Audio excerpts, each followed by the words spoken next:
మన మహానటి మాధవీలత గారు ఏదో మాట్లాడుతున్నారు, ఒకసారి చూడండి. ముస్లిమ్స్ వరకు నేనేం చేస్తాను అని అంటే, చాలా బీదరికమైన కుటుంబాలు అంటే పస్మంద అంటాం మనం, ఓవర్ ఫ్యామిలీస్కి వెళ్ళి, నేను ఒక స్త్రీని కాబట్టి నాకు స్త్రీలంటేనే చాలా ప్రేమ అభిమానం రెండు. అక్కడి నుంచే ఒక కుటుంబం కానీ, ఒక సమాజం కానీ, ఒక దేశం కానీ తయారవుతుంది అనే బాధ్యత నమ్ముతాను స్ట్రాంగ్ గా. స్త్రీ ఏదైనా స్త్రీ బాధ. సో ముస్లిం మహిళలు మిమ్మల్ని అలౌ చేస్తున్నారా రావడానికి, మాట్లాడడానికి? ఒక అమ్మని ఇంకొక అమ్మ అలౌ చేయదా నాయన? అసలు అమ్మ దగ్గర పోయి అమ్మలే లేరు.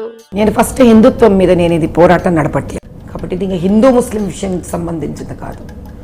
ఒక స్త్రీకి కుల మత భేద రంగులు దిద్దకూడదు. ట్రిపుల్ తలాక్ని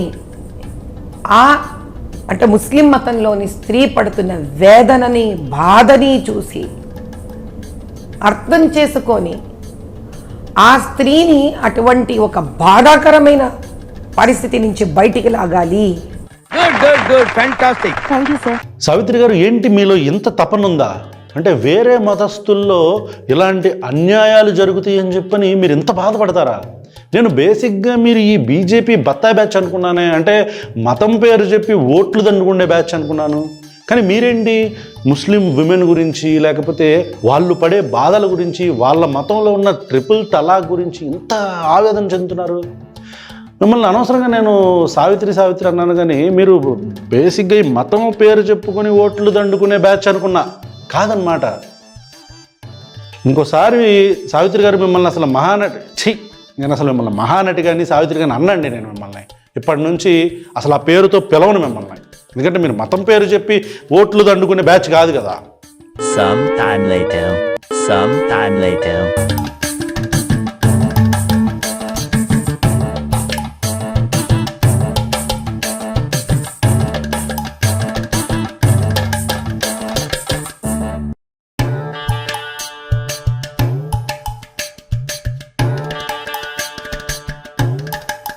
ఇప్పుడే కదండి వేరే మతాన్ని ఉద్ధరిస్తున్నట్టు మాట్లాడారు.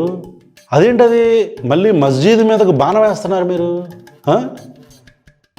వ్యూవర్స్కి చెప్తున్నా, చూసే వ్యూవర్స్కి, ఈ మహానటి కానీ లేకపోతే అక్బరుద్దీన్ కానీ వీళ్ళందరూ ఈ బాణాలు వేసినా, మీరు 10 నిమిషాలు పక్కగా జరగండి అని చెప్పినా, ఇదంతా కూడా ఈ చుట్టుపక్కల ఉన్న ఈ బత్తాయిగాళ్ళని లేకపోతే ఆ బుర్ర తక్కువ ఫాలోవర్స్ ఉన్నప్పుడు మాత్రం వీళ్ళు చేస్తారు. వాళ్ళు ఎవరో లేరనుకోండి, ఏమో బాణమో పనిచేయదు, ఆ అక్బరుద్దీన్ 10 నిమిషాలు పక్కకి వెళ్ళండి అన్నప్పుడు అతనే 10 నిమిషాలు అక్కడ కనిపించడం. ఈ మొత్తం డ్రామా అంతా ఓట్లు దండుకునే ప్రాసెస్ అన్నమాట. అండ్ ఒక్కసారి ఈ బైట్లో ఆ మూమెంట్ చూడండి మీరు.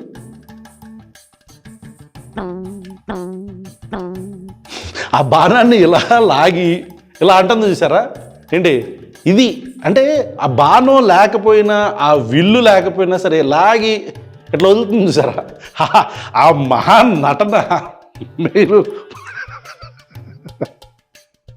ఓకే పోనీ ఈ బాణం వేసింది కదా, ఈ లెవెల్లోనే గ్రౌండ్ లెవెల్లో ఈవిడేమన్నా అక్కడికి వెళ్ళి ఏమన్నా వర్క్ చేస్తుందా? వర్క్ చేస్తే అక్కడ ప్రజలు ఎలా రిసీవ్ చేసుకుంటున్నారు అనేది ఒకసారి చూద్దాం.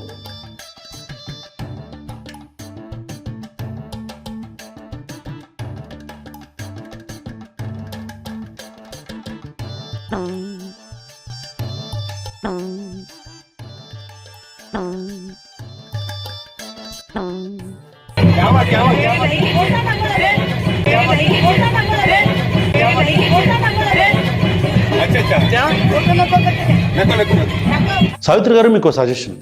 ఇప్పుడు ఎప్పుడైనా ఈ బయట మీరు క్యాన్వాసింగ్ చేస్తున్నప్పుడు, ఇట్లా చేస్తున్నప్పుడు మీరు దయచేసి ఈ గ్రౌండ్ లెవెల్ రియాలిటీలో మీరు క్యాన్వాసింగ్ చేస్తున్నప్పుడు కెమెరామన్ని ఆచితూచి వీడియో తీయమని చెప్పండి. లేకపోతే ఇట్లాగే దొరికిపోవాల్సి వస్తుంది. పాపం అతనేం చేసాడు, అతను అరుస్తున్నారు. ఓవర్ యాక్షన్ చేసింది మీరు, నెట్టేసింది అక్కడ ఉన్న కామన్ పీపుల్. అది బయటికి రాకూడదంటే ఎట్లా? సోషల్ మీడియా యోగం కదా ఇదంతా. చిన్న చిన్న విషయాలు కూడా బయటకు వచ్చేస్తాయి. సావిత్రి గారు, ఒక చిన్న సజెషన్ అంతే. నెట్టించుకుంది మీరు, నెట్టింది ఆవిడ, పాపం అతను నరిస్తే అట్లా చెప్పండి.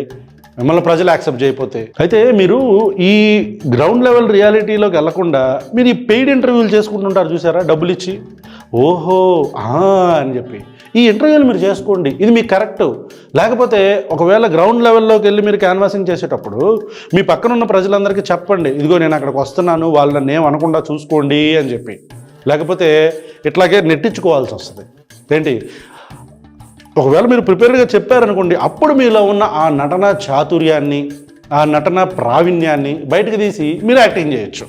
అవును, ఇంకోటి ఏంటి, బాణం మీద వేస్తున్నట్టు ఇలా జర్కిచ్చారు అంటే మీరు విలువిద్యలో అంత బాగా ప్రావీణ్యం పొందారా ఏంటి? అంటే బాణం లేకపోతే ఈ బౌ అండ్ యారో బాగా వేయటం వచ్చా మీకు, ఆర్చరీ?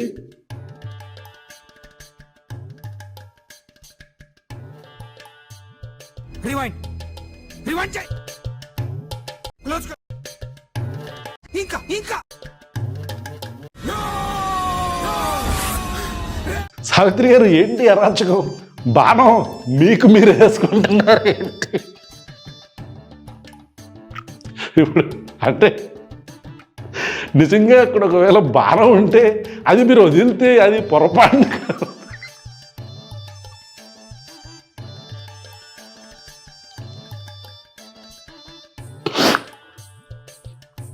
దయచేసి మీరు ఈ బాణాలేయటాలు కత్తులు నూరటాలు వద్దండి, మనకి రాజకీయం చేసుకుందాం మనం.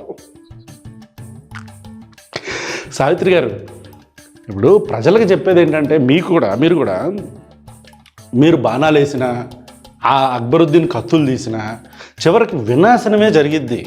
ఏంటి, ఈ మధ్యలో ఈ కామెడీ క్రింజ్ కామెడీని వదిలేసి కొంచెం రాజకీయం చేయండి.